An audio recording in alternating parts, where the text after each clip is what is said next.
on an all-new Dr. Phil. I could not find my daughter for 9 years. Dad's fighting to see his own child Now he's trying to take her away. because Grandma won't let her go. He's missed out on first words, first steps. All we want is a chance to know this little girl. You characterize this as this rotten, no-good rat wants to come in and rip this whole world apart. I just want to see my daughter, and you're in the way. I'm not in the way. Your daughter doesn't want to see you. Let's do it. Have a good show, everybody. Here we go. This is a safe place to talk about hard things. Stand by. We'll count you down. I try to be an emotional compass and point you in the right direction. 5, 4. I am not giving up on you.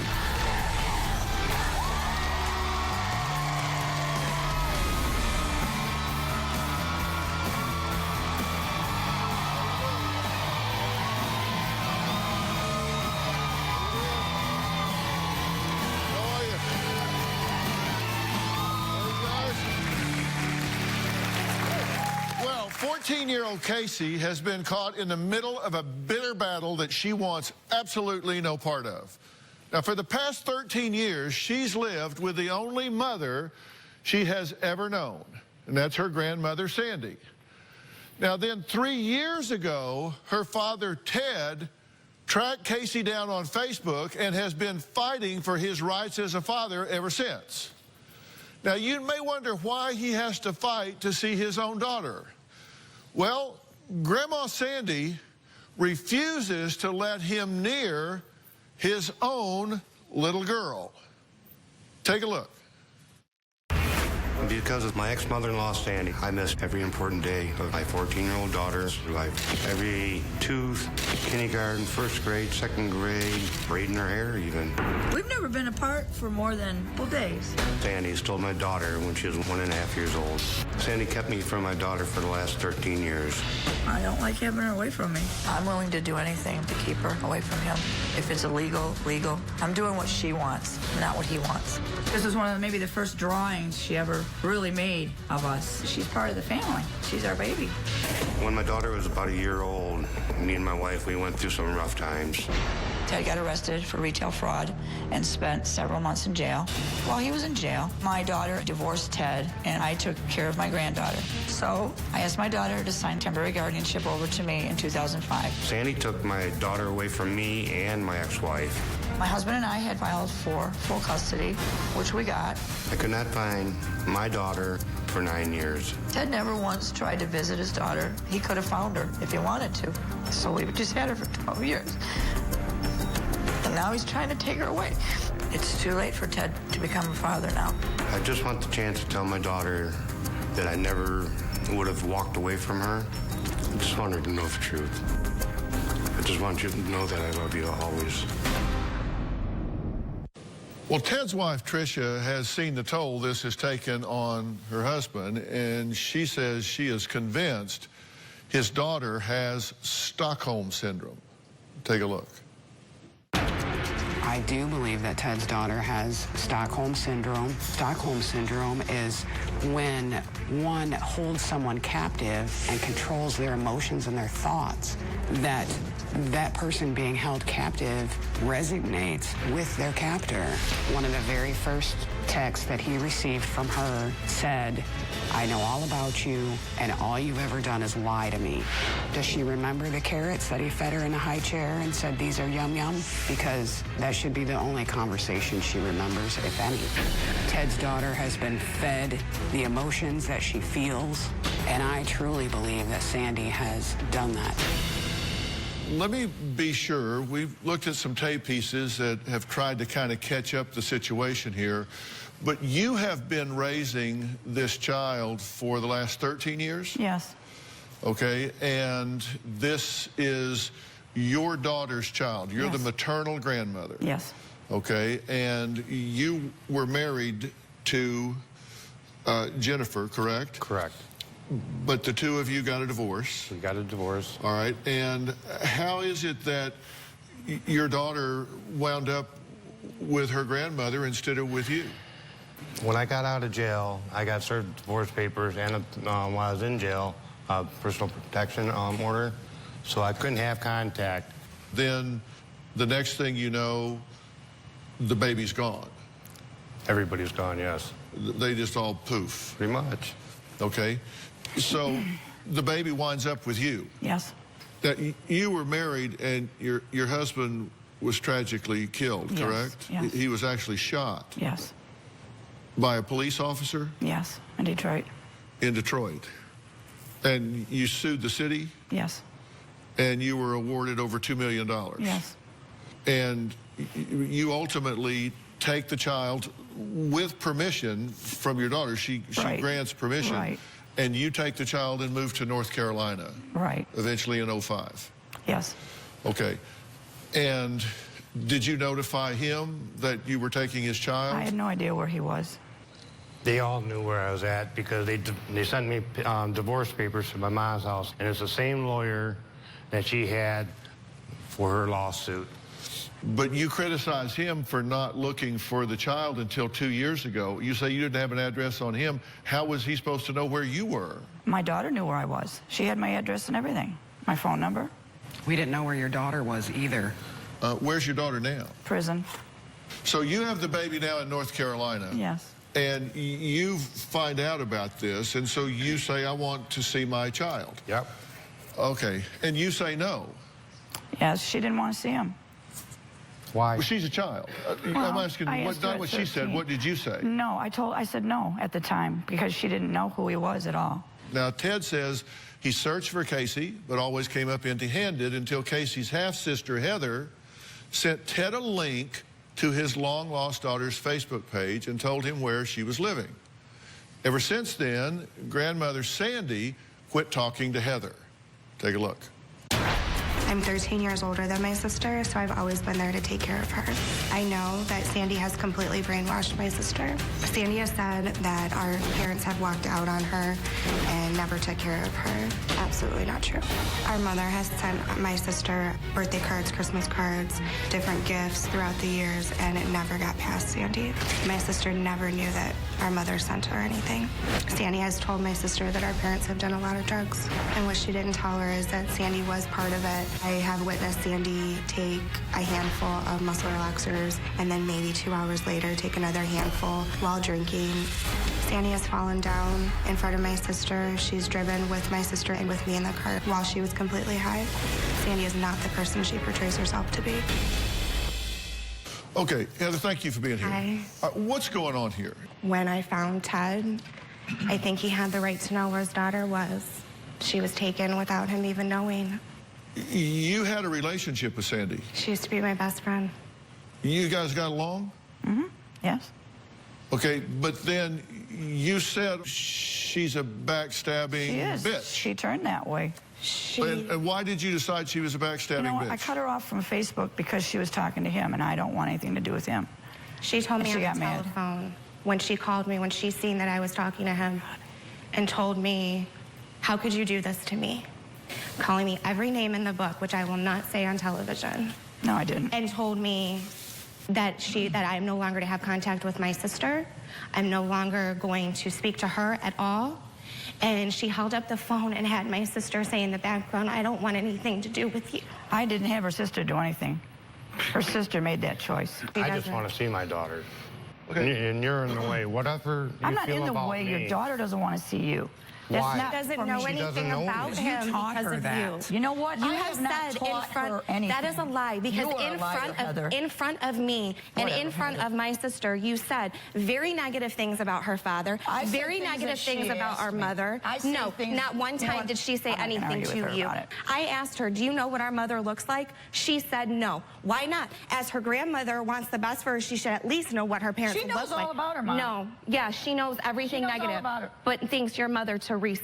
Oh my God, no, she doesn't. She And loves you who don't think she has a right oh my to God, know her can I family? speak, please. She knows what she knows because of you. She never had a I fair am shot so to good know her father, at to know manipulation. me, to know her That's mother. what we've She heard. never had a fair shot. You don't That's know all we're. anything about this. Guess what, bitch? Watch your mouth, I bitch. am the reason Watch your that mouth, we're here. bitch. So don't tell me that I don't know anything. There's an awful lot of accusations flying back and forth here. Oh, and he's suing me for $11 million. You'll be lucky if that's all you get. Really looking for jail time for you. And later, you characterize this as this rotten, no-good rat bastard wants to come in and rip now. this whole world apart. Because that's what he wants to do now. No, wait a minute. Tomorrow on an all-new Dr. Phil. Is she a caring parent You say she'll give him spoiled milk. You are a bad mother. or a party mom? You're gone night and day. You cannot treat a child the way you do. Okay, Virgin Mary, hold on. You can be quiet. You're not gonna make me be quiet. Y'all both make me sick. You know as well as I do that woman's raising your child instead of you. She doesn't step back and let me be a mom. Because if she did, he'd be dead. That's tomorrow. Heather is my granddaughter's half-sister. I think Heather's a backstabbing bitch. Heather knew I didn't want anything to do with Ted, but she told him where we lived. She told him a bunch of lies about what's going on in my home that she does not know anything about. So I think Heather should just mind her own business and leave us alone. We We're the just one want that to be able It's to no have concern of yours. contact with my sister. That's all we want. No, is he to be wants to able- whip her out of the home and take her back to Michigan. Oh, and he's suing me for $11 million, too. But I don't wanna That's hurt concern you. for your daughter? You're suing me for $11 million? You'll be lucky if that's all you get. Really looking for jail time for you. All I get? Yes. Really? Go for it. This is why I don't want her around them. All they want to do is, bring up everything else. We have all missed out on so much. He's missed out on first words, first steps, first everything.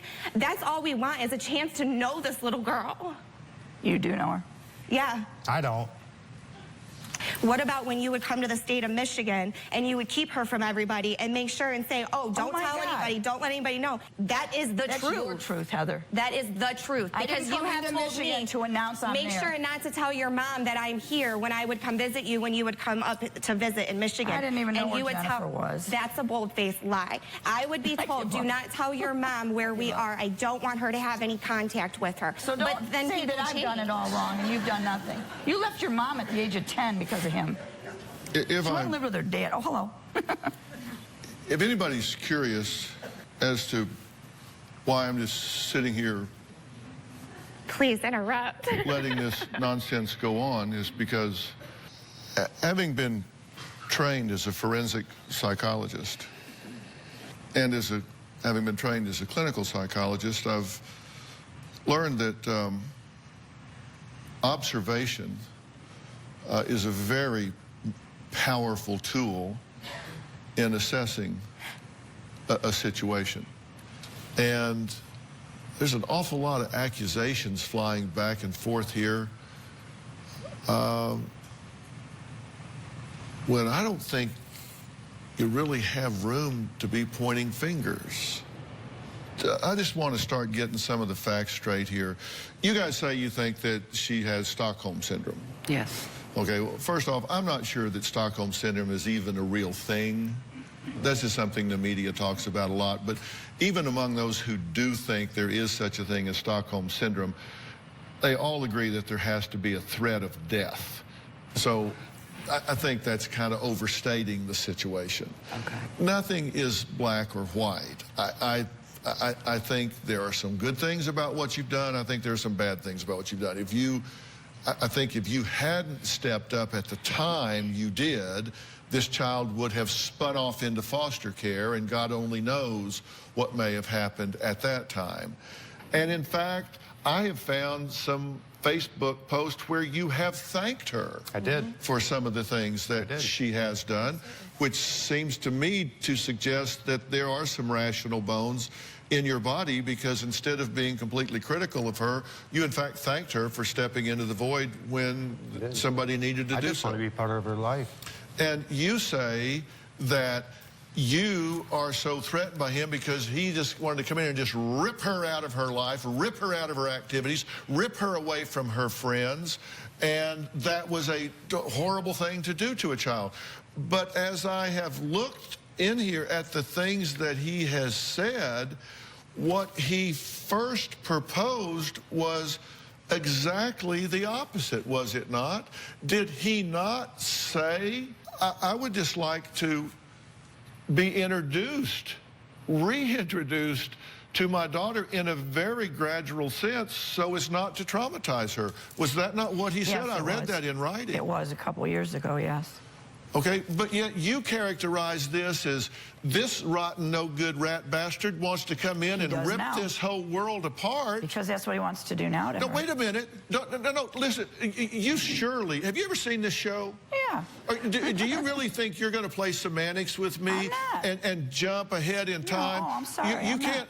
I don't answer question A and you answer question Z. Question A was, at the time, did he not say, I want to just gently introduce myself and ease into a relationship where I can see if I can... Yes.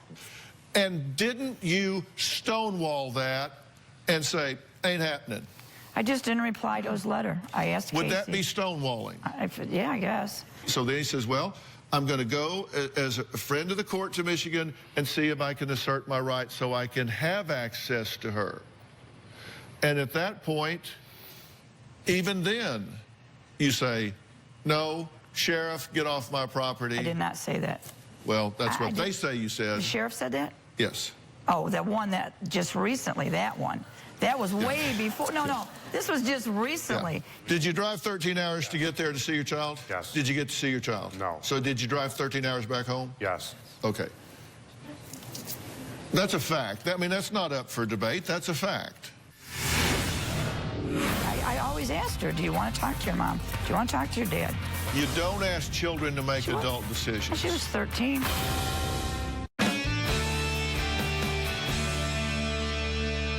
Okay, so if we're setting the record straight here, he did not start this out saying, I want to rip this child from her life. Hell with band camp, hell with friends, hell with her life, hell with everything that's going on. I'm ripping her out, taking her home with a stranger that she hasn't seen for 12 years, and she's going to have to start living with somebody she doesn't know instead of somebody that she has been with for the last 12 years. That's not how this started, It didn't start that way, no.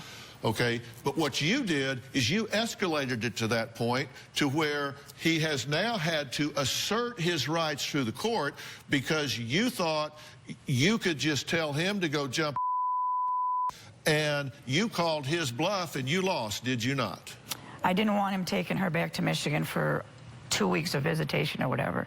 That's what he was trying to do. And she doesn't know him. She would have. If you would have just responded to You're the asking letter her to go to beginning. Michigan with a stranger. That wasn't what he asked to begin with, was it? Not in the beginning. No, but now... He began with a very rational, reasonable request, and you thumbed your nose at him, and you caused this to escalate. I guess. I always asked her, do you want to talk to your mom? Do you want to talk to your dad? You don't ask children to make adult decisions. Well, she was 13. You don't ask children to make adult decisions. I don't want to force her. I'm not going to force her. If you are a healthy, reasonable adult influence in a child's life, then you will support her having a relationship with her biological parents should they present in a healthy and reasonable fashion. But I'm not going to force her to leave the home she knows and go to Michigan. That's the thing. You keep answering questions that you wish I was asking, so you could then, you want to set up a paper tiger and tear it down. So what you do is you answer the question you wish I had asked, so you look better. Bad habit of doing that. No, I'm not trying to look better. I'm not. You know, I still don't want to rip her out. I just want to be part of her life, period. Then why do you text her and tell her that you're gonna? I didn't text her. I got every single text. Said I have the right. But I also told her... And you don't think that scares her? I also told her that we presented... You know, if you really have her best interest at heart and you think that that best interest is to remain with you, then you ought to start figuring out a way to coalesce with this man, because if you think he doesn't have the right and the mechanism to come get that little girl and take her home with him, you could not be more wrong. The court has ruled that Michigan does have jurisdiction. Your custody has been voided in North Carolina, and you have no more right to that little girl than some kid across the street that you don't even know. Thank you. This isn't just about you, that it is about the child, and she does have a father who has a genuine right to be in this child, and a child who, despite her short-sighted vision, would greatly benefit from a healthy relationship with a stable father. Coming up, Casey reveals what she has been told about her father. We'll be right back.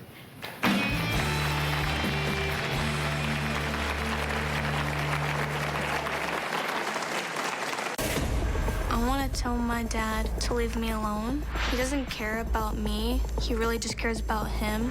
My father's like a total stranger, and I don't want to get to know him or anything. I asked Dr. Phil to help because my father wants to take me to Michigan, and I don't want to go. My father's like a total stranger and all that, and I don't want to get to know him or anything.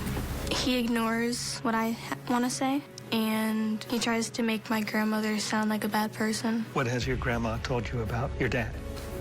That he doesn't care about me. He really just cares about him, because, like, he doesn't care about what I want, because what I want is to stay here. He cares about what he wants. And then that he's done, like, drugs and all that, and that he lies. What do you imagine your dad being like in person? Awful. Scary. Because, like, in person, he could snatch me without, like, anyone knowing. Because, like, if I go in public, I always have to make sure I'm with, like, an adult or someone, just in case my father's, like, gonna, like, take me or something. I want to tell my dad to leave me alone. Now, How'd she learn that, Sandy? Hey, Ted, I don't know. When she's asked me questions, I've answered them honestly. She's asked me if I've done drugs, and I've told her yes. I don't lie to her about it. She asked me about you and her mom, and I've told her the truth. she was asked some very specific questions. Tell me what you know about your dad. Quote, I've been told that Ted lies. He does. I know that Ted has been to jail, but he won't tell me about that. I'm not sure if I've heard anything good about him. It is clear to me that you have poisoned her about her father. I've never said anything about him until just the last year or so. That's not We never really discussed him that much. Okay, that's like Yes, saying, I've told her the did you truth. shoot this person? Well, I I've didn't told her shoot the him till truth. last year. Well, I don't know what, you still shot him. I've Well, told her the truth. She asks me and I tell her. You don't recognize that alienating her towards her father is not in her best interest. Because let me tell you something, if that's how you see this, then we have a bigger problem than I thought, because a positive influence in her life would support and encourage a healthy relationship between that child and her father, and you do not support and encourage that, shame on you. I'm not saying I don't support him seeing her, visiting her. What I'm not supporting is him wanting to take her out of the home. He's Told her trying to she's- just see her down there, We and tried- he won't let them. May I speak, please? Absolutely. Casey texted him and Yes, told you him may she would speak, visit. and you may speak also, and you do not need her permission to speak. Well, she just interrupts. Go ahead, then. They've gone down there multiple times just to see her, and they get shot down at the door. They never came to my door. They were at the house. How many The times sheriff did was you come at to my the door? house. I mean, Once. Once at the door, when we went to court Once the day with the before. police. And the judge said Twice she's with staying. the police Yeah, and twice. once The to your police door. came to my door twice. I wasn't even home. either way, you knew they were there. You Oh knew my they God. wanted to see her. That's I knew all they were wanted. there after the fact. You had the visitation schedule months ago. I'm not You allowing should her to have go to known. Michigan with a stranger. Not just The going to weekends, Michigan. the They just weekends want in to see Carolina. I'm not her. allowing her to go to a motel with a strange man. He doesn't get to know her. He wants to just take her to You a won't even motel for a allow weekend. going to the park. May I have a commitment from you to remain silent? Sure. Silent, silent, silent. Casey, are you on the phone? Tomorrow on an all-new Dr. Phil. Is her daughter a party mom? You're gone night and day. That woman's raising your child instead of you. She doesn't step back and let me be a mom. If she did, he'd be dead. That's tomorrow.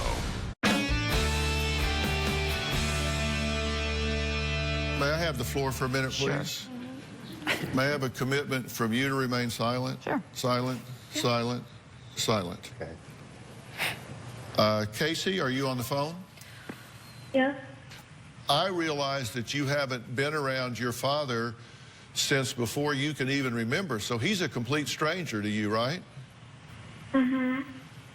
But let me tell you, I've met your father, and I've talked to him, and I can tell you that he seems to me to be a pretty nice guy.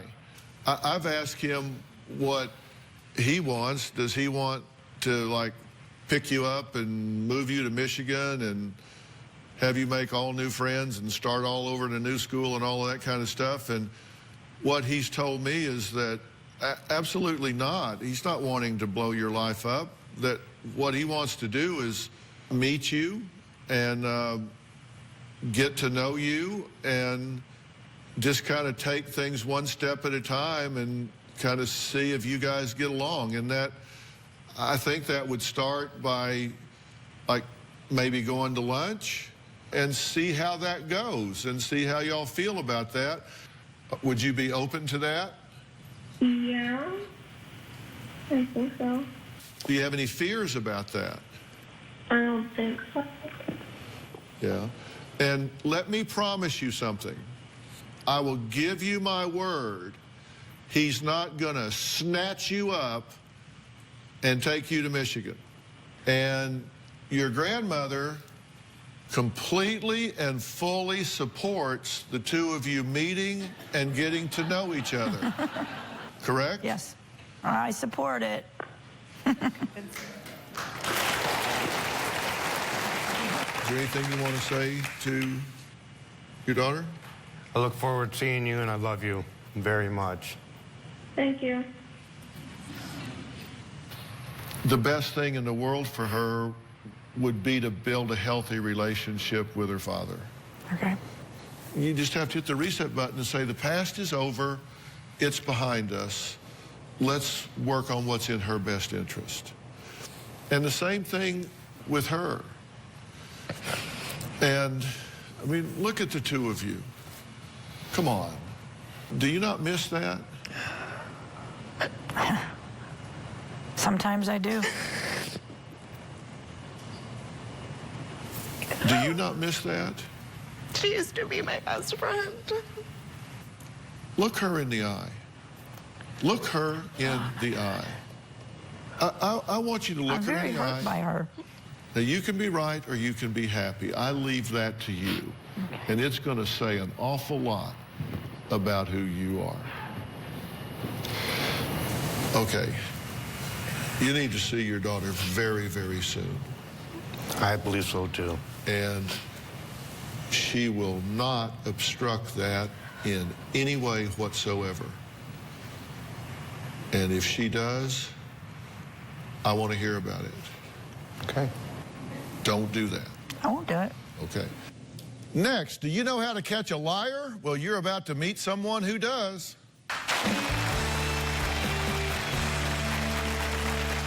If you're going to be in the Los Angeles area and you want to watch a live studio taping of the Dr. Phil Show, go to drphil.com for free tickets or call 323-461-PHIL.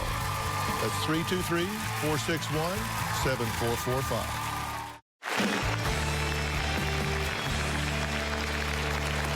I'd now like to introduce my good friend, Dr. Art Markman, who has been on the show several times in the past. Dr. Markman has published over 150 scientific papers, developed training programs for billion-dollar companies, is a professor of psychology and marketing at the University of Texas, and I am proud to say is a member of the Dr. Phil Advisory Boards. And he has written a new book, which I think is just fascinating and fun. It is Brain Briefs, Answers to the Most and Least Pressing Questions About Your Mind, which he co-authored with his colleague, Dr. Bob Duke. And it's in stores right now. This book is made up of 40 chapters that explain various human behaviors in a lighthearted, fun, and easy-to-understand way. They even have a chapter on why do we love kitten videos so much. Tell me about this book. Oh, it's, you know, Bob Duke and I, we do a podcast together, a radio show, Right. and we really want people to understand their minds. Like we say, everybody we know has a mind, almost nobody knows how it works.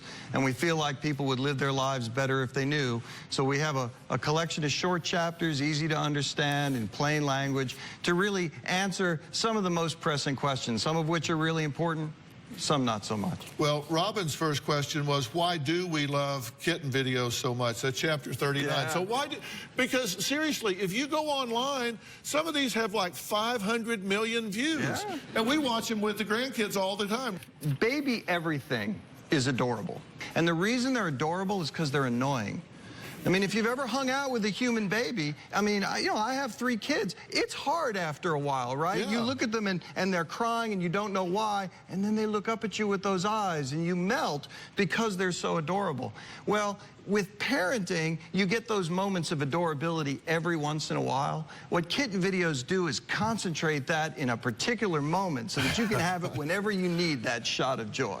And so that triggers something in the brain. Absolutely, and it's that same mechanism that also makes you love your child so much when they're a baby. Well, in the book, you say it's actually very difficult to catch a liar from a truth teller. Why? Because we have all of these, you see it on the internet, all of these things, and like they look up to the left or this or that. Yeah. Why is it difficult? Well, for one thing, we have to cooperate with people in order to be able to talk with them. So generally speaking, we're assuming that people are telling us the truth. So we're actually not really looking for lies. And then when we start looking for lies, we look in the wrong place. There are things that differentiate liars from truth tellers, but it's not a lot of those things that we end up looking for. Okay, did you get that?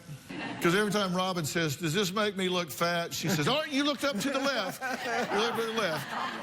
Here's a quote from the book that I thought was really good. It says, liars say less overall than truth tellers. Interestingly, truth tellers talk less about their emotions than liars do.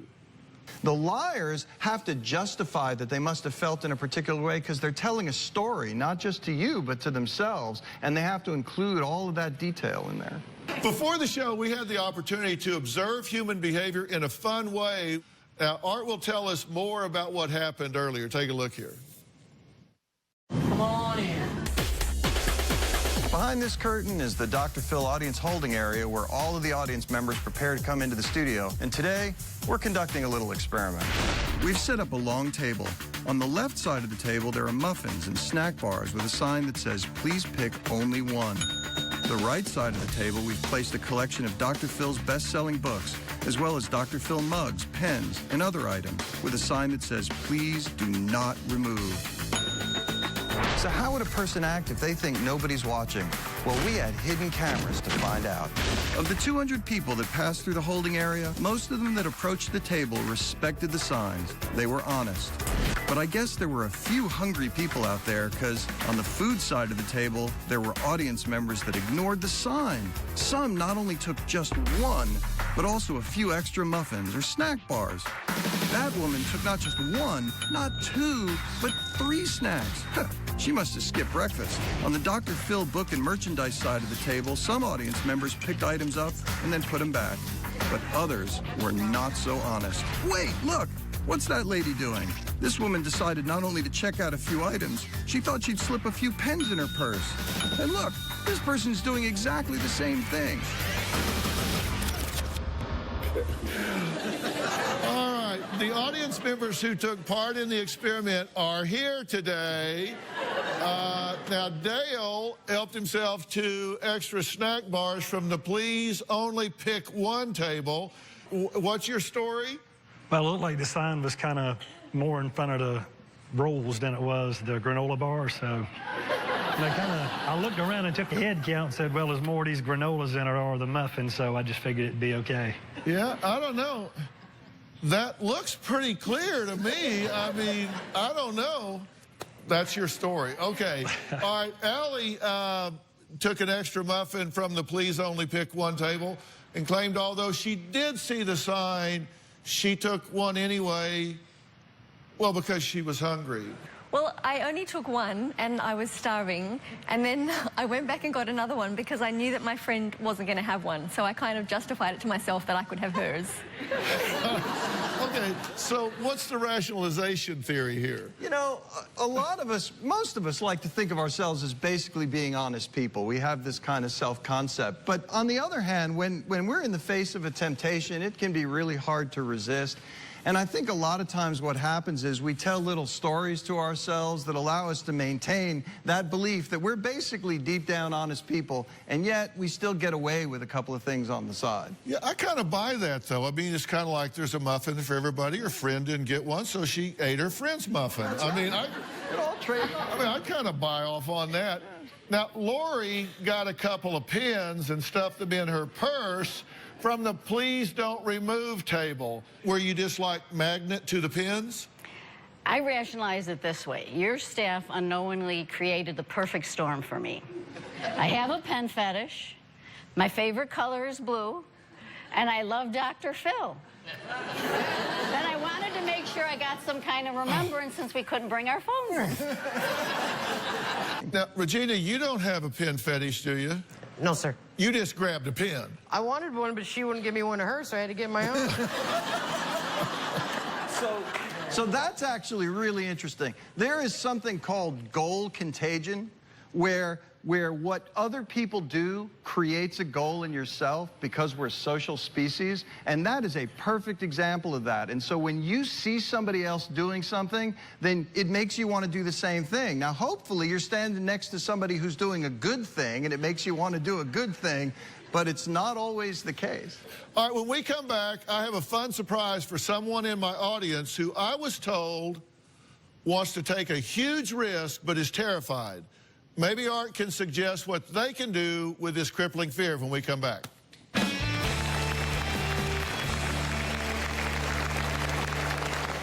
Ready to get real? Go to drphil.com for advice on relationships, parenting, finances, and more.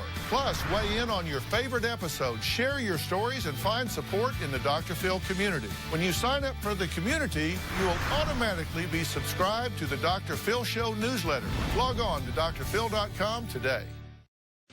Okay, I'm back with Dr. Art Markman, and he has written a book called Brain Briefs, Answering the Most and Least Pressing Questions About Your Mind. And we've really been having a lot of fun with it if you've been watching. Now, we're going to do something else here in just a second, but I got a couple extra questions I want to ask.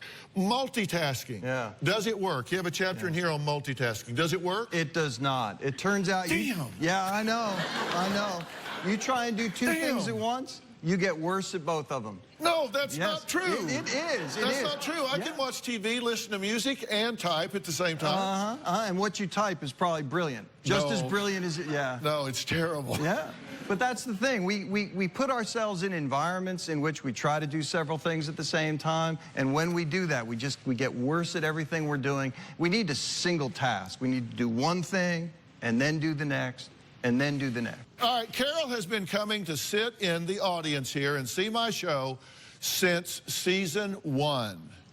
We're 15 years in since season 1. She calls herself a super fan. Oh, my God. Now, our producers invited her to see the show today and finally meet me face to face after 15 years. There's just one challenge. She says she has terrible stage fright. You've been coming like every month for 15 years? Yes. Yes? Yes. And are you nervous now that I'm talking to you? Yes. Really? You watched even back when I was on Oprah, right? Yes. So you've been watching, I'm sorry? Every Tuesday. Every Tuesday, that's right. So you've been watching for 20 years. Yes. Now into the 20th year. What makes you nervous about being on stage? Oh. Just being there, you're such a big presence, and you're just, oh my God. I don't know, I wouldn't know what to say to you because you're just like right on top of everything, and I'd be afraid I'd say something or fall over. Yeah. She only slept 3 hours last night because she was so nervous, is what she said. But people can overcome these things, right? Oh, absolutely. Not only can they should. The thing we know about being happy in life is exposing yourself to new opportunities creates these great memories that you'll carry with you forever. And a lot of times what we do is we say, oh, I couldn't possibly do that. And then we don't have that memory later to hold on to. In fact, what we have is the memory of deciding we didn't do it. Yeah. Right? And so in many ways, look, I'm not saying, you know, you should put yourself in harm's way, but you're not harm's way. Yeah. And I think that creating that opportunity, you think, hey, what's the worst thing that could happen? And the fact is, the downside here of being next to you is very small. Come on, did you seriously think that we were going to talk about this and you weren't going to come up on stage? Oh my God. Come on. Come on. I have warm hands. Well, here, you can. Why don't you sit in my chair? Oh my God. See? Hey. There you go. Now you're actually sitting in. You not only walked up on stage, you're actually sitting in the chair. Your chair. Yeah. How's it feel? Oh, wonderful. It's a good chair. Oh, it's a nice chair. Yeah. Comfortable. So, do I look better or worse up close? Oh, better. Better? Yeah. I'm just always good. Good answer. Good answer. So, why have you been watching for all this time? I get you. This ain't my first rodeo. It's like, I just love, you're funny. Yeah. You know, you're right on and you get people. And you said that if you came up here that you would just be struck dumb and wouldn't know what to say.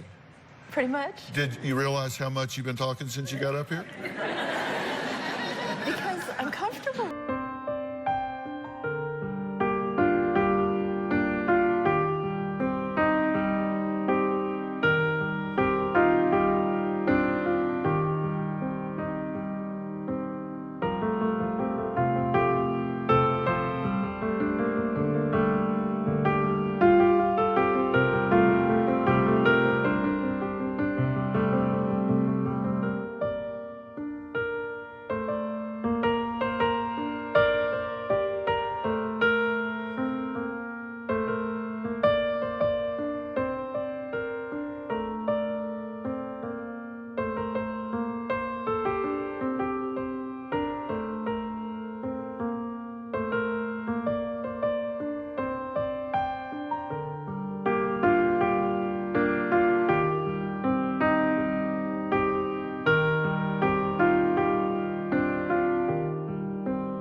There you go. See, you would have never known that if you hadn't come up here. I know. So you're right. See, she created this. Now she's up here, and we're going to get real close here and look at that camera, and there's going to be a great picture right there. Oh, my God. Oh, my God. All right. Dr. Markman, thank you so much for being here. You need to go buy Brain Briefs today, and everyone in the audience is going home with a copy. Guests today. We'll see you next time. Thanks so much. You can wait right here.